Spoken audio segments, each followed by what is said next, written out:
respected principal ma'am and dear colleagues and dear students, as you know, we are celebrating National Sport Day on 29 August 2020. तो इस उपलक्ष्य में जो हम अपना राष्ट्रीय खेल दिवस मना रहे हैं अपने विद्यालय केवी नंबर 3 पटियाला कैंट में, तो इसके उपरांत मैं आपको कुछ जो है मेजर ध्यानचंद जी के बारे में थोड़ा सा उनके जीवन के बारे में प्रकाश डालना चाहूंगा कि उनने कैसे ख्याति गेन करी, जो उनके नाम से, उनके बर्थ से हमारे देश को एक अच्छा खिलाड़ी मिला और उस खिलाड़ी के साथ साथ उन्हीं के जन्मदिन को हम एज अ राष्ट्रीय खेल दिवस के रूप में मनाते आ रहे हैं। तो एवरी ईयर यानी प्रत्येक वर्ष उनके जन्मदिन के उपलक्ष्य में यानी कि 29 अगस्त को हम एज अ राष्ट्रीय खेल दिवस मनाते हैं। तो देखिए, राष्ट्रीय खेल दिवस मनाने के पीछे एक बहुत लंबी कहानी है और उसमें मेजर ध्यानचंद जी जो हैं उनका बहुत बड़ा एक संघर्ष है, बहुत योगदान है हमारे खेल जगत में, और हिंदुस्तान के लिए बहुत ही गर्व की बात है कि ऐसा legend, wizard of hockey, the musician of hockey हमारे भारतवर्ष में पैदा हुआ और उसने बहुत ही वर्ल्ड में इंडिया को बहुत ही नेम और फेम दिया।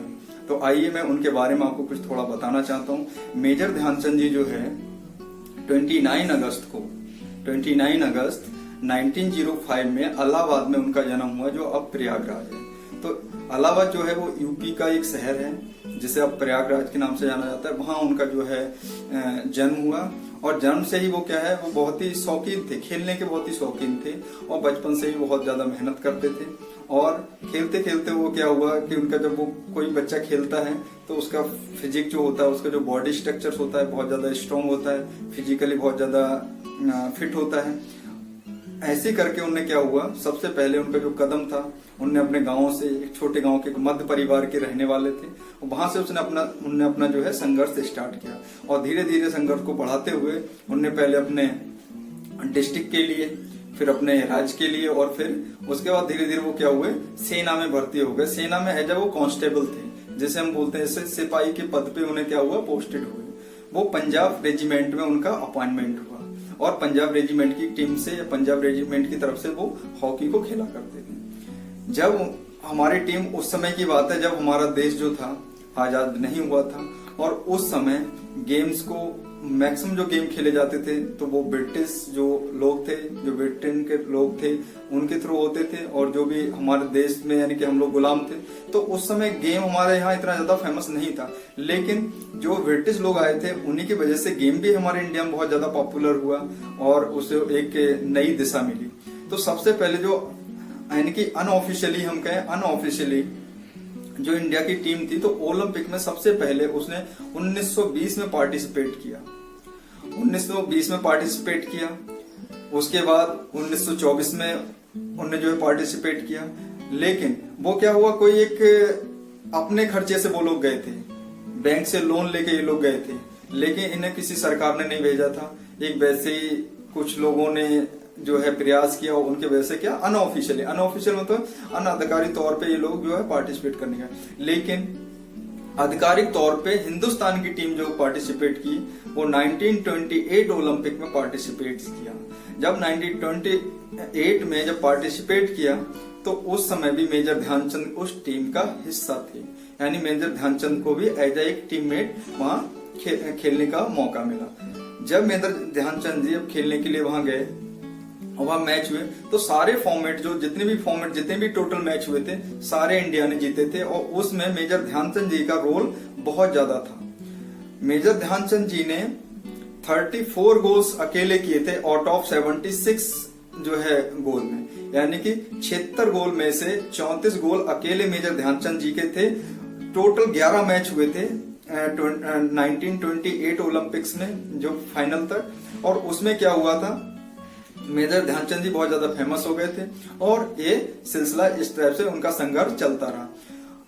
इसीलिए हमारा जो राष्ट्रीय खेल है, तो राष्ट्रीय खेल हम हॉकी क्यों बोलते हैं, क्योंकि ओलंपिक में जब फर्स्ट टाइम हमारी इंडियन टीम ने जब पार्टिसिपेट किया था तो उन्हें क्या हुआ था, पहले ओलंपिक में ही उन्हें गोल्ड मिला, यानी कि गोल्ड पदक लेके वो आए थे, यानी कि स्वर्ण पदक लेके उन्हें मिला था। इसलिए जो है हॉकी बहुत ज्यादा फेमस हो गया हिंदुस्तान में, बहुत ज्यादा इंडिया में जो फेमस हुआ हॉकी को बहुत ज्यादा सराहा गया।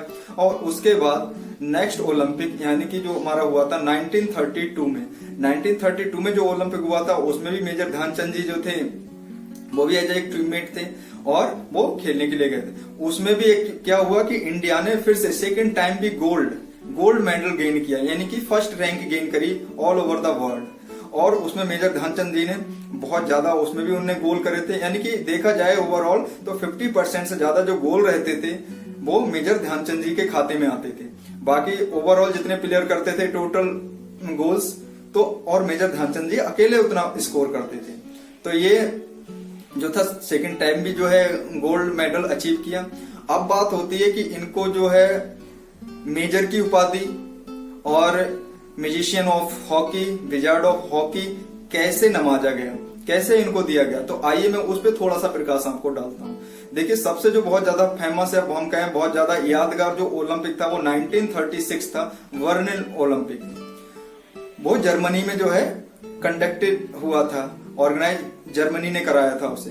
उसमें क्या हुआ था, मेजर ध्यानचंद जी को एज आ कैप्टन के बतौर टीम लेके नेतृत्व करना था हॉकी टीम का, यानी भारतीय हॉकी टीम का। उसमें जो है मेजर ध्यानचंद जी के साथ साथ उनके भाई रूप सिंह जी भी एज एक टीममेट थे। जब वहां पर मैच हो रहा था, सारे मैचेस हुए, तो जो है मेजर ध्यानचंद जी ने बहुत ही अच्छे मैच खेले, सारे मैच जीते। और जीतने के बाद क्या हुआ था, वहां पर उस समय एडोल्फ हिटलर का नाम आपने सुना होगा। एडोल्फ हिटलर जो था उस समय जर्मनी का था। तो उसने क्या हुआ, मेजर ध्यानचंद जी को बहुत ज्यादा लालच दिया और उन्होंने देखा कि ऐसा उसने ऑब्जेक्शन भी उठाया था। उसने कहा कि हो सकता है कि इसकी स्टिक में कुछ ऐसा मेटल हो जो बॉल को अपनी तरफ खींचता हो, क्योंकि बॉल उनकी हॉकी से बचती नहीं थी, उनके हॉकी के पास ही रहती थी। तो उन्हें लगा कि बॉल जो है कोई ऐसा, तो उसने हॉकी भी उनकी जो है तोड़वा के देखी थी, लेकिन उसमें किसी टाइप का कोई मेटल नहीं था। और उसने दूसरी हॉकी दी थी, उससे भी सेम परफॉर्म कर रहे थे वो।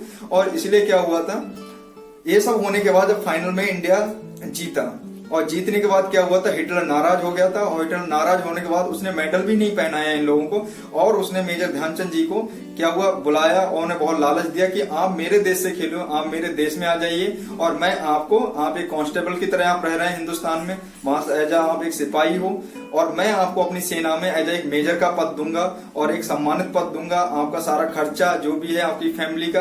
यानी कि उसने इतना लालच दिया कि आप मेरे यहाँ से खेलो और आपको कोई दिक्कत नहीं होगी। लेकिन मेजर ध्यानचंद जी जो थे वो एक सच्चे देशभक्त थे, उनने उसके जितने भी प्रस्ताव थे सबको ठुकरा दिया दोस्तों। और एक सच्चे हिंदुस्तानी, एक सच्चे देशभक्त होने का उन्हें जो है गौरव मिला। और जब हमारी इंडियन टीम वहां से जब विजेता होके आई थर्ड टाइम, यानी कि कंटिन्यू 3 टाइम गोल्ड मेडल जो है ओलंपिक्स में, जब थर्ड टाइम जब जीत के वहां से आई, तो जैसे अब हिंदुस्तान में आई तो जो ध्यानचंद जी थे तो उन्हें मेजर की उपाधि मिल गई। और इसलिए उन्हें जो है मेजर के नाम से, मेजर ध्यानचंद, जब वो यहाँ आए तो उन्हें मेजर ध्यानचंद के नाम से पुकारा गया। तो ये तो था उनका मेजर बनने का सपना या जो भी है। अच्छा, उन्हें जादूगर क्यों बोला जाता था? जादूगर इसलिए बोला जाता था क्योंकि बॉल जो थी उनकी हॉकी से दूर नहीं रहती थी, तो इसलिए उन्हें क्या हुआ, हॉकी के जादूगर के नाम से भी नवाजा गया, ये उपाधि दी गई थी। और जो विजार्ड ऑफ हॉकी है ये कब उन्हें दिया गया, जब वो पंजाब रेजिमेंट में वो एज एक सैनिक थे। जैसे मैंने आपको बताया, जब वो पंजाब रेजिमेंट से खेलने गए थे बाहर, जब बाहर खेलने गए थे तो वहां पर क्या हुआ था, जो अदर टीम थी वो हावी थी किस पे, इंडियन टीम पे। और ये जो मैच हो रहा था ये झेलम के पास, झेलम एक जगह है वहां हो रहा था, और वहां पर जो है टीम खेल रही थी। लास्ट के 2 मिनट बचे थे और जीतने के लिए, और दूसरी टीम के 2 गोल ज्यादा थे। तो उस समय मेजर ध्यानचंद जी को, जो कैप्टन थे जो है पंजाब रेजिमेंट सेना के, उनने बुलाया उन्हें और उन्होंने कहा कि ध्यानचंद केवल 2 मिनट बचे हैं और आप कुछ ऐसा करो कि जो है मैच जीत जाए। तो 2 मिनट में आप बिलीव नहीं करेंगे, मेजर ध्यानचंद जी ने 4 गोल करके उस मैच को जिताया और तब से उन्हें जो है विजार्ड ऑफ हॉकी के खिताब से नवाजा गया। तो दोस्तों ये मेजर ध्यानचंद जी जो थे, जो उन्हें बहुत ही अवार्ड भी दिए गए, पद्मश्री, पद्म विभूषण और अर्जुन अवार्ड, इन सब चीजों से इन्हें नवाजा गया। लेकिन वो बहुत ही अच्छे स्पोर्ट्स पर्सन रहे, बहुत ही अच्छी स्पिरिट थी उनके अंदर, देशभक्ति तो बहुत ज्यादा थी और उन्हें उसका परिचय भी दिया था। और उसके बाद दुख का घड़ी तब आती है जब वो बहुत ज्यादा बीमार पड़ गए थे, तब उन्हें जो है दिल्ली में जो है एम्स में हॉस्पिटल में भर्ती कराया गया था नवंबर 1979 में। और दोस्तों 3 दिसंबर 1979 में मेजर ध्यानचंद जी हम लोगों को अलविदा कह के और इस दुनिया से चले गए, लेकिन वो अपने पीछे एक बहुत ही बड़ा सपना छोड़ के गए और बहुत ही जो है स्पोर्ट्स के लिए, उन्हें खेल जगत के लिए, भारत के खेल जगत के लिए बहुत चीजें छोड़ के गए हैं हम लोगों के लिए। तो जितने भी हमारे स्टूडेंट्स हैं जो हमारे विद्यालय में हैं या जो आउटसाइड में हैं, तो हम उनसे यही कहते हैं कि आप कोई ना कोई एक्टिविटी, जरूरी नहीं कि आप हॉकी को या कोई भी जो भी एक्टिविटी है, ये जरूरी नहीं कि आप अपना कैरियर उसमें बनाएं। अगर आप बहुत अच्छा बनना चाहते हैं कैरियर, तब आप उसमें मेहनत तो करेंगे जैसे मेजर ध्यानचंद जी ने की, आप उसमें अपना कैरियर बनाएं और किसी ना किसी गेम को अपने जीवन में एक आदर्श रखें और किसी एक स्पोर्ट्स जो है खिलाड़ी को आदर्श मानते हुए उसकी प्रैक्टिस करें और अपने जीवन में सफलता पाएं। तो प्यारे बच्चों, जो है मैं आपको लास्ट में यही कहना चाहूंगा कि अगर आप लाइफ में खुश रहना चाहते हैं, फिट रहना चाहते हैं, तो कोई ना कोई फिजिकल वर्कआउट आपको करना ही पड़ेगा, कोई ना कोई एक्टिविटी करनी ही पड़ेगी। तो इसी के बाद मैं जो है अपनी बात को यही विराम देता हूँ। जय हिंद और जय भारत। और हम पर डे अपना ऐसे मेजर ध्यानचंद जी को अपना जो है आदर्श मानते हुए उनके उपलक्ष्य में या उनके वर्थ पे हम ऐसे ही नेशनल स्पोर्ट डे का आयोजन अच्छे से पर ईयर करते रहेंगे। जय हिंद जय भारत। दोस्तों, आज खेल दिवस के इस सुअवसर पर आप सभी को संबोधित करते हुए मुझे बड़ा हर्ष हो रहा है कि इस कोरोना महामारी के चलते विषम परिस्थितियों में भी आप अपने स्वास्थ्य के लिए सचेत हैं। आज प्रदूषण की वजह से दिनों दिन नई नई बीमारियां जन्म ले रही हैं, जिस कारण स्वस्थ रहने के लिए खेलना बहुत जरूरी है।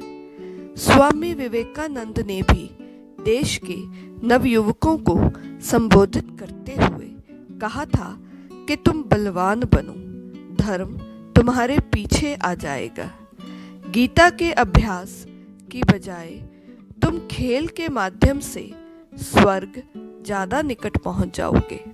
उनके इस कथन से स्पष्ट है कि स्वस्थ शरीर में ही स्वस्थ मस्तिष्क का निवास संभव है और शरीर को मजबूत बनाने के लिए खेल अनिवार्य है। अक्सर लोग खेल और व्यायाम को एक मान लेते हैं, परंतु दोनों में स्पष्ट अंतर है। खेल का दायरा बहुत बड़ा है। इसमें शारीरिक खेलों के अतिरिक्त बौद्धिक, मानसिक और कौशल संबंधी खेल भी हो सकते हैं, जबकि व्यायाम केवल शरीर से संबंधित है। शारीरिक खेलों को व्यायाम का एक मनोरंजक ढंग भी कह सकते हैं। खेलों के बारे में हमारे देश में एक लोकोक्त प्रसिद्ध है, पढ़ोगे, लिखोगे, बनोगे नवाब, खेलोगे, कूदोगे, होगे खराब। लेकिन आज ये उक्ति मनोवैज्ञानिक तौर पर झूठी साबित हो चुकी है। आजकल तो मनोवैज्ञानिक मानते हैं कि खेल खेलना मानव की जन्मजात नैसर्गिक प्रवृत्ति है, इसे रोका नहीं जाना चाहिए। खेल जीवन के लिए एक संजीवनी का काम करते हैं। जिसके जीवन में खेल नहीं है, उसका जीवन नीरस और शुष्क है। खेल जीवन में उत्साह का संचार करता है। पाश्चात्य विद्वान पी साइमन का कथन है कि अच्छा स्वास्थ्य एवं अच्छी समझ जीवन के दो सर्वोत्तम वरदान हैं। इन दोनों की प्राप्ति के लिए जीवन में खेल अनिवार्य है। बिना अच्छे स्वास्थ्य के हम कुछ नहीं कर सकते हैं, क्योंकि जीवन का प्रथम सुख ही स्वास्थ्य शरीर है। रोगी व्यक्ति परिवार पर बोझ बन जाता है। गांधी जी बीमार होना पाप का चिन्ह मानते थे। खेल खेलने से विद्यार्थियों में संघर्ष करने की आदत का विकास होता है, जो उन्हें जीवन में अपने लक्ष्य तक पहुंचाने में उनकी मदद करती है।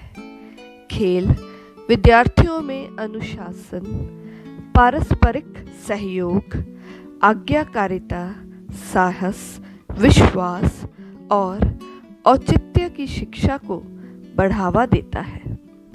इंग्लैंड वालों का कथन है कि विद्यार्थी जीवन में खेल की भावना से परिशिक्षित होकर ही एटन के मैदान में अंग्रेजों ने नेपोलियन को वाटरलू के युद्ध में पराजित किया था। अंत में मैं यही कहना चाहूँगी कि खेल हमारा भरपूर मनोरंजन भी करते हैं और हमें शारीरिक और मानसिक रूप में सशक्त बनाते हैं।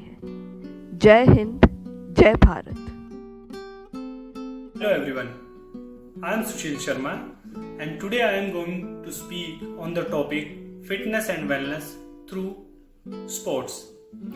So let's start with fitness. There is a very popular theory known as Darwin's theory, which says that in this world there is survival of fittest only.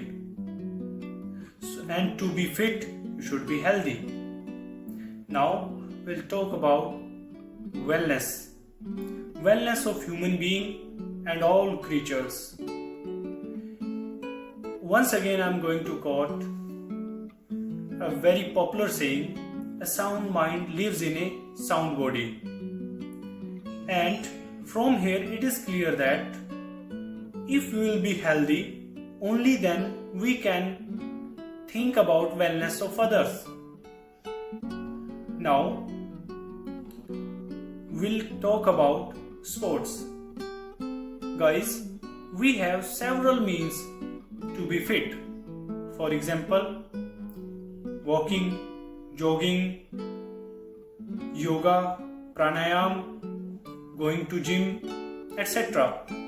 But the best one is sports, because sports breaks the monotonous and the boring schedule. When we take part in sports, we make new friends and we learn team spirit as well. Besides this, in sports we can make our career as well. We have so many examples who made their career, their bright career in sports. In sports, we can explore so many new places as well. We meet new people. Okay. The most important thing is to be fit, and for the wellness of others, we should be healthy. And the easiest way, or you can say the best way to achieve fitness and wellness is sports. In the last, I would like to conclude, for fitness and wellness, a good health is mandatory. And at the same time, for good health, sports are necessary. Thank you. Have a nice day. Suprabhatam सभी को। आज बहुत ही उचित अवसर है कि corona के समय, लॉकडाउन के समय व्यायाम और उससे संबंधित लाभ को बताना बहुत आवश्यक है। शास्त्रों में कहा गया, व्यायामं कुर्वतो नित्यं विरुद्धमपि भोजनं यत् कर्म कुर्वतो नित्यं समयेन परिपच्यते। अर्थात यदि कोई व्यक्ति व्यायाम करता है तो उसका सदैव हित होता है, मंगल होता है, कल्याण होता है और विरुद्ध भोजन भी अच्छी प्रकार पच जाता है। तो हम सबको नित्य व्यायाम करना चाहिए, विशेष रूप से योगासन अवश्य करना चाहिए। योगासन में आप वज्रासन में बैठ सकते हैं, इससे आपका स्वास्थ्य ठीक रहता है। आप पद्मासन कर सकते हैं, चक्रासन कर सकते हैं, इसके अलावा आप पवन मुक्तासन कर सकते हैं। ये सामान्य आसन हैं जिनसे आप इस समय स्वस्थ रह सकते हैं। इसी के साथ साथ इस समय दिमाग पर और आपकी आँखों पर बहुत अधिक तनाव रहता है, इसलिए आपको अनुलोम विलोम अवश्य करना चाहिए। अनुलोम विलोम के साथ कपालभाति और भस्त्रिका भी अवश्य करना चाहिए। क्योंकि कपालभाति और भस्त्रिका का नियमित रूप से यदि आप प्रयोग करते हैं और उसका अभ्यास करते हैं तो आप ये पाएंगे कि कोरोना से होने वाले इफ़ेक्ट को आप बड़ी आसानी से हरा सकते हैं और आपकी इम्यूनिटी इतनी ज़्यादा मजबूत होगी कि आप किसी भी तरह रोग के आने से अपने आप का बचाव कर सकते हैं। तो आप सभी का दिन मंगलमय हो, आप स्वस्थ रहें, सानंद रहें। धन्यवाद। Good morning to all. We are going to celebrate National Sports Day on 29th of August. National Sports Day is celebrated every year on 29th of August. This is the time of Corona and in this time this become more important to talk about sports. National Sports Day is also known as Rashtriya Khel Divas. This day is celebrated on the birth anniversary of hockey legend Major Dhyan Chand. He was born on 29th of August 1905. He captained India's hockey team throughout his playing career. And he was known for his extraordinary goal scoring feats, and in addition to helping Indian hockey team to earn 3 Olympic gold medals, first in 1928, second in 1932 and third in 1936. This day is celebrated by organizing friendly matches between different Indian hockey teams at the Dhyan Chand National Stadium, which is in New Delhi, which was constructed in the respect and honor of Dhyan Chand. On this day, the President of India gives out all sports related awards like the Arjuna, Dronacharya and Rajiv Gandhi Khel Ratan Award. A postage stamp by the Indian Postal Service was issued in his memory, and the stadium, that is the National Stadium in New Delhi, has been named after his name. And he was honored by the Padam Bhushan Award by the Government of India in the year 1956. Now, why are sports important? Because this is the time of Corona, this is the time of lockdown, so sports become more important to be. So sports is important for our physical health as well as for our mental health. In sports we can talk about physical activities, yoga, which is also known as asana. So physical activities basically leads to our physical and emotional health. Now this is proved that highly active people are less likely to suffer from very dangerous diseases like high blood pressure, diabetes, cancer of colon, obesity and coronary heart disease. These all diseases. So physical activities are most important. Physical activities includes walking, running, sports like games, and also includes yoga. Physical activities makes us stronger and healthier and free from dangerous diseases which includes cancer, diabetes, obesity, etc. And the activities like walking, running, exercises and yoga, this all stimulates the growth of our mental health also. This makes us healthier and stronger by mentally. To be fit, we can do yoga also. Yoga is basically derived from the Sanskrit word juj, which means unite. Unite means unity of man and nature. Or we can say that it's the union of individual consciousness with the universal consciousness. There are many types of yoga with which we can remain fit, like Padmasana, Anulom Vilomasana, Chakrasana, Vajrasana. Padmasana, with Padmasana this basically helps to develop our good posture and calms our brain, helps to keep joints flexible. And Anulom Vilom Asana, basically it's excellent for respiratory problems and asthma patients. Chakrasana, it also reduces tension and stress of body, and it's beneficial for the asthma patients. Also strengthens the back of our body. So these are the yogas, or we can say that asanas. And in this time of corona, we all should do these asanas. The most important are Anulom Vilom, Kapalbhati, because these are the mainly asanas which are related to respiratory problems.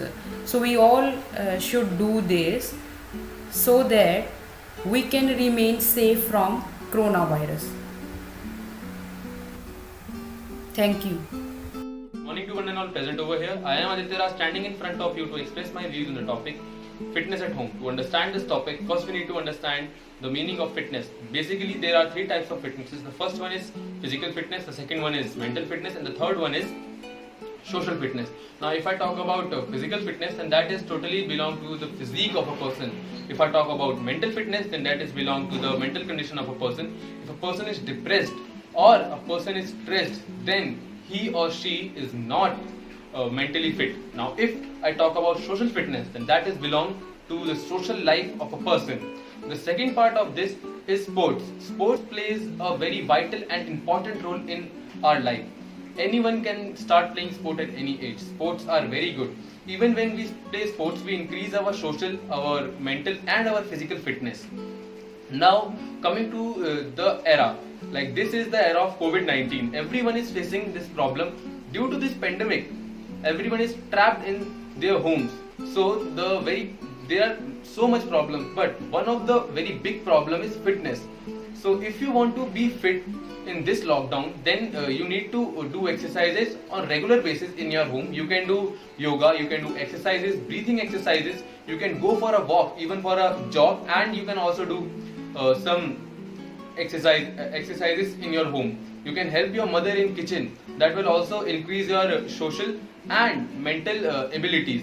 Now if I talk about the third aspect of this disease, then that is nature. Even though when we do exercises, nature plays a very important role. If we do exercise in a park, that helps us a lot. But due to this pandemic, we are not able to go to parks. Even we are not able to go to our friends, family members or teachers. So we can do exercises in our home.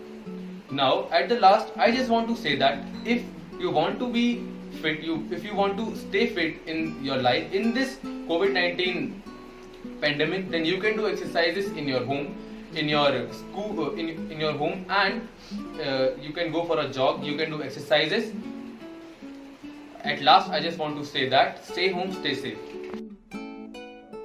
Surinder Singh, Olympian 10,000 meter and 3,000 meter national record holder. 2008 में Beijing Olympics में भारत का प्रतिनिधित्व किया है और वर्तमान समय में भारतीय एथलेटिक टीम का कोच हूँ। 29 अगस्त को हम सभी खेल दिवस के रूप में मनाते हैं, जो कि हमारे हॉकी के महान मेजर ध्यानचंद जी का जन्म दिवस है। उन्हें फील्ड हॉकी में भारत को लगातार 1928, 1932, 1936 में स्वर्ण पदक दिलाए हैं। उन्होंने अपना संपूर्ण जीवन खेलों के लिए न्यौछावर कर दिया है। उन्हें हॉकी का जादूगर भी कहा जाता है। उन खेलों में उनके योगदान को मद्देनजर रखते हुए भारत सरकार ने उनके जन्म दिवस के अवसर पर खेल दिवस के रूप में मनाना शुरू किया है। और इस दिन खेलों के सर्वोच्च पुरस्कार जैसे राजीव गांधी खेल रत्न, अर्जुन पुरस्कार, द्रोणाचार्य पुरस्कार, मेजर ध्यानचंद पुरस्कार देश के उत्कृष्ट खिलाड़ियों और प्रशिक्षकों को प्रदान किए जाते हैं। मैं आप सभी से अपील करना चाहता हूँ कि आप भी किसी न किसी खेल को अपने जीवन का एक अभिन्न हिस्सा बनाएं और उसमें महारत हासिल करें। इन सब खेलों के लिए आपको अपने अंदर 3D का समावेश करना पड़ेगा। Number 1 discipline, number 2 dedication, number 3 determination. Discipline मतलब आप लोगों को अपने अंदर सेल्फ डिसिप्लिन जय हिंद। सभी को मेरी तरफ से आप सभी को नमस्कार। मैं Yunus Khan Army Sports Institute में कोचिंग दे रहा हूँ।